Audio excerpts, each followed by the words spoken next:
Hello mga ka-entrep, good evening po sa ating lahat. Welcome back again to our channel. Kumusta po kayo? Ang isi-share ko po sa inyo ngayon ay medyo hindi po magandang balita, pero may matutunan po tayo. Kaya sa mga bago pa lang magsimula or nagpaplano pa lang magsimula ng motor parts business and accessories,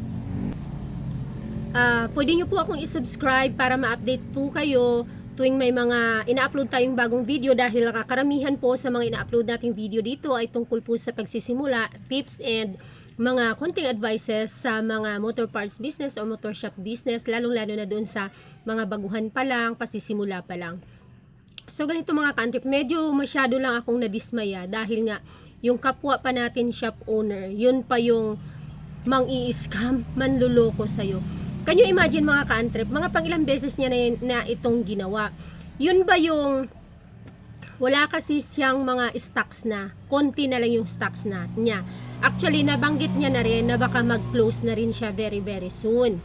Kasi nga wala nang laman, ang hina na daw. So ang ginagawa niya, pag may customer na pumapasok sa shop nila, tatakbo siya dito kung anong kailangan, halimbawa oil, bearing, basta kung anong kailangan, tatakbo siya dito na wala dito. Tapos ipapalista niya lang muna sa akin. After na malista, idadalhin niya sa shop niya at anuhin niya, tatrabahuin niya muna doon. After that, babalik naman siya dito para bayaran. So hindi naman talaga utang, parang hiniram lang or utang na mamaya kulang bayaran pag nakabayad niya na yung kanyang customer na ginagawa na motor. So wala talaga siyang puhunan. And then pag nagbabayad siya, binibigyan ko pa siya ng discount. So nung una, okay, pangalawa okay, pangatlo okay, pang-apat.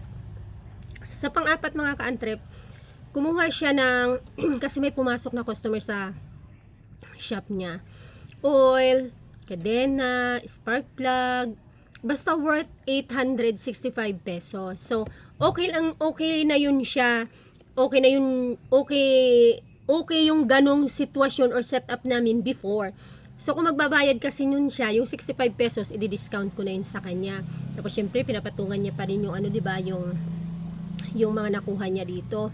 So sa pang-apat mga ka-entrep, ito na, hapon niya yung kinuha. So I expect, kahit naman kasi hapon, inaano naman, binabalik niya. So hapon na, nag-close na kami, hindi bumalik, hindi binayaran yung nakuha niya. Kinabukasan, naghintay ako. Kinabukasan nung umaga, naghintay nga. Pagkahapon, pinapuntahan ko na. Kasi nga, hindi pa nagbayad. Nagkataon naman na wala siya dyan. So, wala dyan. Okay. Nakalimutan ko na. Diba nakalimutan. Minsan naman nakakalimutan natin. So, lumipas siguro ang isang linggo, pinabalikan ko ulit. Wala na naman dyan. Okay. So, nakalimutan ulit. Pagkalipas siguro ng mga ilang araw, pinapuntahan ko. Yung asawa lang. Sabi nung asawa, susunod lang daw mamaya. Kay kumakain pa. So, hintay. Hindi sumunod. Tapos, lumipas naman kinabukasan, hindi. So, siguro lumipas na naman ang isang linggo bago ko naman na pasingil. So, October, ano pa yon, October 11, December 6 na ngayon. Sobra na isang buwan, halos magdalawang buwan na. Tapos kanina nga, pinapuntahan ko, sabi ng inutusan ko, sarado na daw. Nakalock daw.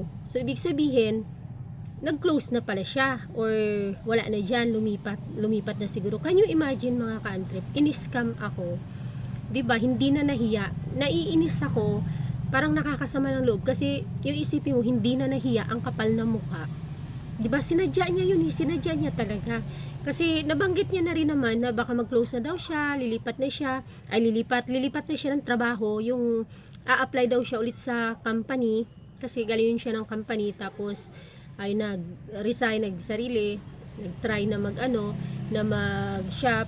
Kailang medyo nga dinanas ang tumal, hina ng customer, ganun, kakulangan ng kapital.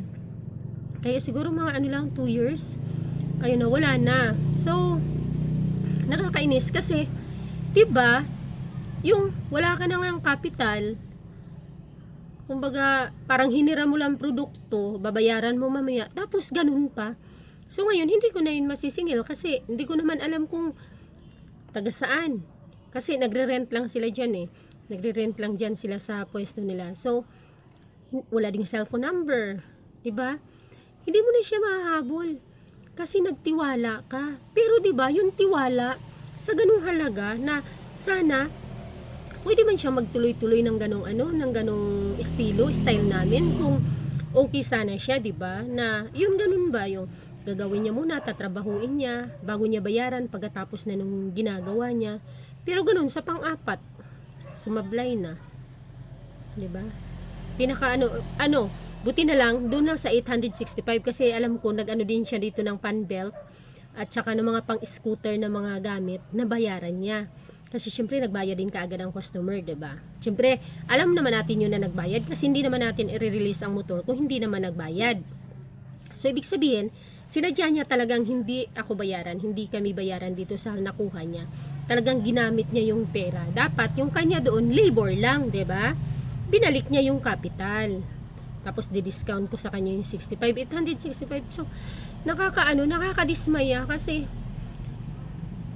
alam mo 'yun, yung sinadya, alam mong sinadya kasi yun nga na gano'n naman ang style before tapos biglang hindi na bumalik para bayaran yung nakuha na alam mong ginamit kaagad, napagkapirahan niya kasi syempre kung pinatungan niya pa yung yung items tapos naglabor pa siya, dapat pinalik niya ang kapital. So yung tiwala ng mga ka-antrep na maliban dyan, 'di ba, sa mga utang, yung mga ganung bagay ay napakalaki, lalong-lalo na sa ating mga nagsisimula pa lang, yung may masasandalan tayong makukunan, may masasandalan tayong mautangan. Can you imagine, 'di ba? Kung ano ang wala na meron kami, pwedeng niyang gawin 'yun. Kaya nga nakapang-apat kasi parang okay naman ito. Yung isa naman na i-vlog ko nakaraan na i-share ko sa inyo naman, naman 'yun, maramihan. Na naman 'yun, pagawaan din na shop din. Ito naman shop din ito, pero pag ganun lang yung namin, yung aming naging setup. Kung may magpagawa sa shop niya na wala, pupunta dito, kukunin muna, tatrabahuin, pagkatapos babalik dito para bayaran. So para doon sa mga aspirant pa lang mga ka-antrep, sana ay wag tayong masilaw doon sa maliit kasi pwede mo siyang maging hanap buhayan. Kami ever since sumandal talaga kami sa mauutangan, hindi man kami makapundar kung hindi kami nakasandal sa mga nagpapautang sa amin o sa mga napag-uutangan namin. Napakalaking bagay po nun kasi halos parang wala ka ng kapital, 'di ba? Ibabalik mo lang yung para sa kanila, yung kapital nila, yung kita nun, yung tubo nun, yun yung sayo. Pero yung kapital, ibalik dapat nun kasi paano ka magpatuloy kung sira ka na, 'di ba? Let's say for example, after 2 years, 'di ba? Nakapag ulit siya, nakapag-ipon ulit siya, magre-resign ulit sa trabaho, tapos magsa-shop, tapos kung gano'n na wala, di pwede mong mapautang, di ba? Kung good yung good yung naging pag-stop or pagtigil ng inyong business partnership. Pero yung ganito, grabe ko, dismaya, wala na, hindi mo na yun masisingil. So yung mga utang, ibang usapan din naman yun. Yung mga anak, wait lang, yung mga utang naman na hindi na bumabalik, meron din yan, marami. Kaya nga lagi kong sinasabi sa inyo mga ka-antrep na lalo na doon pa lang sa mga baguhan pa lang, kasi hindi mawawala. Pag simula na pagtayo mo ng iyong shop ay may magsisimula na rin yang mangutang. Wag po kayong magpautang sa sa mga gustong mangutang, lalo na po kung kayo ay maliit pa lang, baguhan pa lang, may stop yung pera nyo sa utang. At once na nasimulan na may utang, marami na. Kung maging open kayo sa utang, dadami ang mangutang. Sobrang hirap pa naman maningil. Grabe kahirap. Tulad nito, nililito-lito lang. Nakasobra 1 buwan. Yung nakaraan naman, sobra na taon. Nag-1 taon na nung July. 1 taon na. Na ngayon? 1 year and 4 months na. So, ang hirap. Marami pa yan. Marami pang... Alam niyo mga ka-antrep, naiisip mo pa naman yung mga may utang sa'yo kapag doon sa gipit ka rin. Di ba ang tumal nga ngayon, kaya naiisip mo magpasingil. Kapag hindi ka naman kapag hindi ka naman yung parang gipit, para hindi mo sila maiisip na pagsisingilin. Kaya yun lang mga ka-antrep, sana may natutunan tayo dito sa ating sana i-share ko sa inyo ngayon. Lalong-lalo na doon sa mga nagpaplanong magsa-shop, lalong-lalo na doon sa mga baguhan pa lang sa pag-shop. Thank you so much sa pakikinig. See you on my next video.